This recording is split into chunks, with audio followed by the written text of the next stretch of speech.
I've already made a video about this, but here I'll expand more on different options. Still a little way from making a decision, I think, although I've been sort of close a few times, and it's complicated. Paragliding was always more about independence and adventure. Gliding was more about flying, but I'm still waiting for my medical and this needs certification. Bit hard to find. Hang gliding, it was in between, but now it could be a substitute for paragliding. Self-launch capability is fundamental to do it independently, and the objective is to be soaring with no engine, but still be practical to manage on the ground. So I'll go through the options from cheap to performance. Ollie is thinking about getting a trike too. He said that if he bought new, he'd get a Flylight. The designer started it when he had leg surgery and is open to making changes for customers. In the UK, it's in the sub 70 kilogram category, so it doesn't seem like you need a license. I'd want the front wheel steering modified for hand control and more fairing for warmth and to stop the legs falling out. I searched on YouTube and mostly found people flying in straight lines under power, but the performance should be roughly on par with a paraglider, higher sink rate, higher speed, similar glide. Of course a powered paraglider would also be possible, but with all that drag the glide would be pretty much killing cross-country potential. With the hang glider you're slightly better off. The powered guys seem to care more about top speed, but I would just want a lower sink rate. The wheels retract, which is nice. I want good handling, but I don't think I'd mind pushing the A-frame around for longer flights. On the plus side, it should be the easiest to land and the easiest to manage on the ground.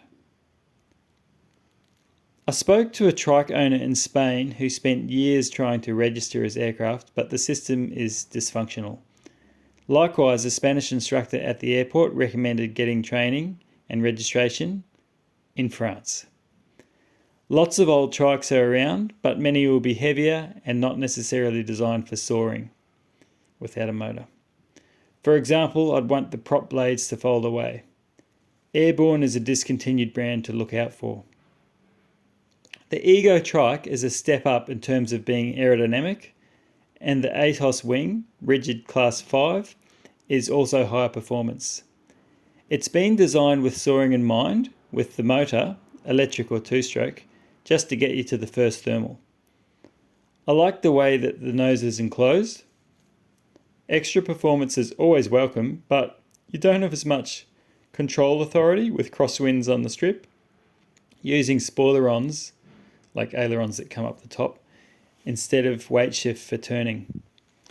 Like a paraglider, you instead move your weight by steering the nose wheel underneath the glider, which could be a bit awkward. I've seen it only landing on sealed strips, and I'd prefer bigger wheels that can fold away like in the Flylight Atom trike. It's still relatively easy to transport by car without needing a trailer. ATOS is more of a pain to rig than a trike. It's also harder to read the air than with a flex wing. You can't turn as tight, despite the package being overall more designed for soaring than motoring.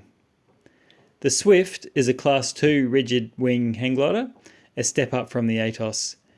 Really you need a trailer given you can't pull the wings apart. A trailer can be worth 10 grand and needs registration. Wingspan is 13 metres, so more than double, and these wings can give you performance, but you need to know how to take care of them. There's a guy in southern France who can fix these types of things, but it might not be so easy in Australia or New Zealand. Basically, as we go down the list, performance increases, but the practicality of ownership gets more complicated. The price tag also goes up. They're selling for over 50,000 euros second hand, but when I say they're selling, it's not very often that happens. With such a small market, it's easier for manufacturers to go broke, and there aren't many. The original Swift was designed years ago in California, but now they're made by Aérienne in Belgium. They've just started working on version 3, but there's a 5-year waiting list. They can't even make 10 per year. The Swift 3 looks similar but performs a little better. A lot of the people on the list to get one will be replacing their Swift 2, many of which are electric, so look out for those coming online for sale. Once you get in the air, things are better. Gliders 25 to 1 or maybe better. They are really nice to fly, and it's not quite possible to keep up with the paragliders and climbs, but not too far off. Sink rate is probably better, it just doesn't turn quite as tight. Of course, you're much better off on glides. Not quite as good as a glider, but personally I think it would be more the performance at speed which would differentiate sailplanes. Which is more important for wave days, which you tend to avoid on the Swift anyway. Chatting to Christophe, a French pilot, about flying in the Southern Alps, we agree that in some ways the playground is not really big enough for a glider because the weather's bad if you go further afield, but it's the perfect size for a Swift. They are a little pitch sensitive, so landings can be tricky until you get used to it. I love that it's fully enclosed, much warmer and quieter, especially since you have enough wind to make noise and you'll be flying without an engine. I guess it obscures the photography options somewhat, and the Lexan sheets are another thing that can get dirty or damaged, but I definitely like more fairing than the trikes have.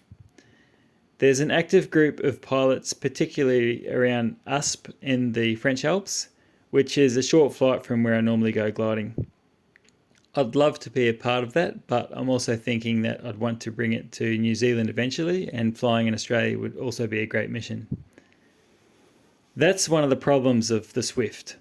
In France, it's in the ULM category, ultralight, so you need a license for that, although I'm told it's less fuss than the SPL, the sailplane license. In Switzerland and Austria, however, it's classed as a hang glider, which makes things easier. Still, in Switzerland, you're only allowed to launch at airfields, like not just a paddock, and then it's good luck convincing the local pilots there that your never before seen contraption is a good idea. Really, the main purpose is to allow me to explore more independently, so it's not ideal that you need to arrange everything like this. On the bright side, you might be able to get some help rigging, but if you've outlanded there, it would be best to avoid all the fuss. And I want to be able to outland. That's one of the key advantages over gliding. For Australia, I still don't have a response from my email a few weeks ago asking about classification in the experimental glider category. A previous owner there was unable to get it sorted with the HGFA, the Hang Gliding Federation, years ago. With the paraglider, you might worry less about this kind of thing, but when you spend so much money, even sending it overseas costs more than buying a new paraglider. It's not ideal when you can't even legally fly it. New Zealand I haven't asked yet, but in general I've heard it's not as relaxed as Australia with regulations. It could probably be called a hang glider, and I'd prefer to go that way, but it's probably somewhat of a grey area. The Archaeopteryx is what started this whole thing off for me, chatting to Miko Wichi in Dubai. It features most in the video I made earlier, because I'd only just heard about the Swift at that point. Basically, it's similar in terms of performance and how it flies, although it's perhaps a bit more boring, but that can be a good thing. The tail gives it more control authority at lower speeds, and I believe it's not so pitch sensitive, and it's not as important to use weight shift to help with trim like in the Swift. The main difference, I'd say, is the Swiss pricing, nearly double that of a Swift second hand. It is very well made and apparently takes about half the time to rig. The Swift is a bit like a poor man's boat. But I like the idea of that a bit better, and I think it's already expensive enough. The trend with all these options is that as the price increases, so does performance and regulation. But in this case, the Swift and Archaeopteryx are similar, and you're just paying for a cleaner and better made product, a Swiss one. It could be easier to find one secondhand, but there's not really many around, so who knows. There are some Archaeopteryx alongside Swift when they do racing in USP, and they both have a foot-launched version. The Diana 2 is a real glider. Sebastian Kawa just won the World Championships on it in Australia, not the first time, and Matthew Scudder has been using it for multi-day trips into the Australian outback. Like the other options I'm looking at, It's relatively lightweight. It can double its weight with water ballast in the wings, which is kind of handy if you vary your wing loading so much. If you can. It's also possible to launch with front electric sustainer. When I say possible, I should probably add some context. As I always complain about with my injury, bureaucracy is more of a limitation than the physical disability. In France, if you register as a glider, you can't self-launch. It's light enough to register in the ULM class, but then you can't cross borders without permission. So maybe do the French thing and complain about the rules for a while, then ignore them. But these days you're closely watched as a glider pilot, and the FLAM is great for tracking and safety, but you better not go into one of those nature reserves or the authorities might be after you. You have the mafia and you have the Italian government. Again, it's a massive drama to take the risk of dealing with new regulations each time you switch jurisdictions. This is actually one of the things that interests me most about flying in Australia. It's a big country. Matthew's trips are pretty inspiring.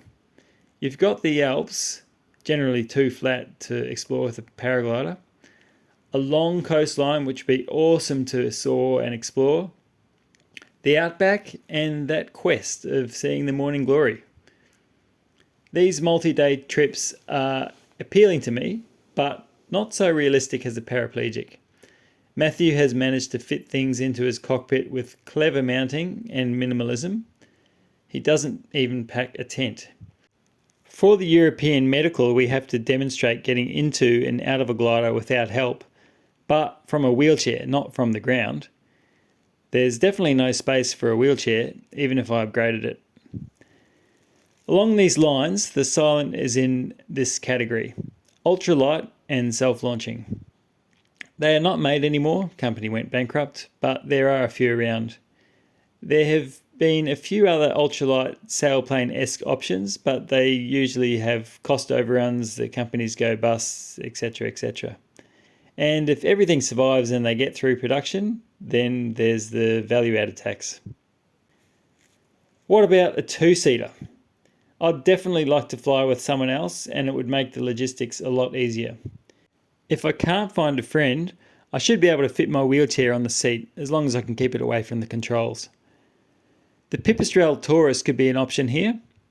Igor, who I had a few flights with years ago, has been flying one in the French Alps, so I'm watching his posts closely. He's having to fiddle a bit with the batteries, and they need to be charged just so. There was an accident in New Zealand which proved that, and maybe that'll improve in coming years. At least batteries are straightforward to replace. I believe Mikko Wichi, who started this thing off me in Dubai, bought the last internal combustion Taurus, something to do with the complicated Swiss regulations which made it a better option for him. I love the simplicity, the lack of moving parts, the reliability of electric, but there's one feature that they don't have that I think they should, especially from touring from one airstrip to another. You'll often arrive with height to burn. It would be really great if you could feather the prop and use that to recharge the battery, like a helicopter auto-rotating. Even if it was only 15% efficient, a 2,000 metre descent should give you enough charge for 300 metres the next morning, which might be enough to snag a climb. It's always nice to top up your charge. Self-launch would be really great, and then again I'd have to decide whether I want it for Europe, Australia or New Zealand. For gliders in Europe, I think I'm pretty sorted with a great club fleet in France and Spain as well. Both have duos, pure. Maybe I should get a few different wings in different places to make my life more complicated. But with the two-seater, I'd probably prefer to have it in New Zealand. If in Marama, then that's a long drive from Mum's place, but at least there's hangars there. And you've got the motor to get into the real mountains if conditions are tricky. So I haven't quite decided, but it comes down to what suits me best, and that depends on where I want to live, what car I'll get, and how I'll be flying. It's about getting the best value from this experience overall, what I get out of it versus what I have to put in. I think I'll probably go for the cheapest option and see if I like it, That way I don't have to stress as much about the purchase, storage or damaging it. I always want to do safe landings, but if you can still land somewhere that's inconvenient or it might damage the aircraft, and I don't want to be too worried about that kind of thing when I'm flying, like as long as I know I have a safe option, I can concentrate on flying. The cheaper end of the spectrum has lower performance, but it's also easier for takeoffs and landings. But we'll see.